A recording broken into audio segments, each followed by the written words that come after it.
মা বোন যারা নামাজ আদায় করেন, নামাজের সময় যদি আপনার চুল বের হয়ে যায় আপনার নামাজ বাতিল হয়ে যাবে। এই জন্য নামাজের সময় এমন একটা কিছু পরা যেটার দ্বারা আপনার চুলগুলো ঢেকে যায়, শুধু মুখমণ্ডলটা বাদ দিয়ে পুরা শরীর পুরা বডি যেন ঢাকা থাকে, হাত পর্যন্ত হাতা হওয়া লাগবে। আপনি ব্লাউজ বলেন আর যাই বলেন যেটাই পরেন।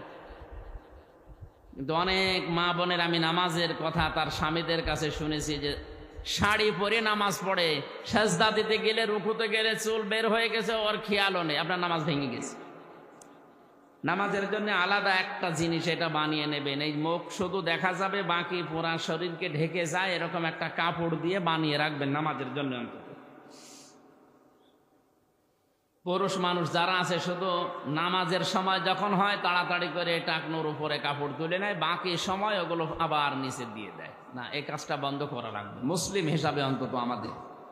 এরা বৈজ্ঞানিক আরো অনেক ক্ষতি আছে। কেউ যদি টাকনোর নিচে কাপড় পায়জামা লুঙ্গি ইজার পরে, পুরুষ মানুষ বিশেষ করে বারবার ওই যে পেছনের দিকে যে রগটা আছে খুব মোলায়েম, ওটা বারবার ঘষা লাগতে লাগতে ওটা অকেজ হয়ে এক সময় ওটা প্যারালাইজড হওয়ার সম্ভাবনা আছে।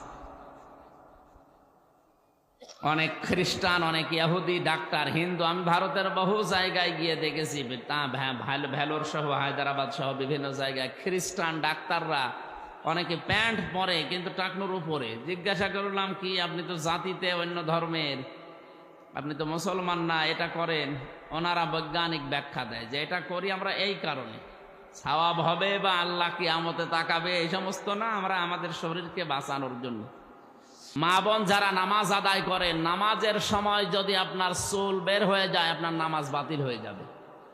এই জন্য নামাজের সময় এমন একটা কিছু পরা যেটার দ্বারা আপনার চুলগুলো ঢেকে যায়, শুধু মুখমণ্ডলটা বাদ দিয়ে পুরা শরীর পুরা বডি যেন ঢাকা থাকে, হাত পর্যন্ত হাতা হওয়া লাগবে। আপনি ব্লাউজ বলেন আর যাই বলেন যেটাই পরেন। কিন্তু অনেক মা বোনের আমি নামাজের কথা তার স্বামীদের কাছে শুনেছি যে শাড়ি পরে নামাজ পড়ে, সেজদা দিতে গেলে রুকুতে গেলে চুল বের হয়ে গেছে, ওর খেয়ালও নেই, আপনার নামাজ ভেঙে গেছে। নামাজের জন্য আলাদা একটা জিনিস এটা বানিয়ে নেবেন, এই মুখ শুধু দেখা যাবে বাকি পুরা শরীরকে ঢেকে যায় এরকম একটা কাপড় দিয়ে বানিয়ে রাখবেন নামাজের জন্য। অন্তত পুরুষ মানুষ যারা আছে শুধু নামাজের সময় যখন হয় তাড়াতাড়ি করে টাকনোর উপরে কাপড় তুলে নেয়, বাকি সময় ওগুলো আবার নিচে দিয়ে দেয়। না, এই কাজটা বন্ধ করা লাগবে মুসলিম হিসাবে অন্তত আমাদের। এরা বৈজ্ঞানিক আরো অনেক ক্ষতি আছে। কেউ যদি টাকনোর নিচে কাপড় পায়জামা লুঙ্গি ইজার পরে, পুরুষ মানুষ বিশেষ করে বারবার ওই যে পেছনের দিকে যে রগটা আছে খুব মোলায়েম, ওটা বারবার ঘষা লাগতে লাগতে ওটা অকেজ হয়ে এক সময় ওটা প্যারালাইজড হওয়ার সম্ভাবনা আছে।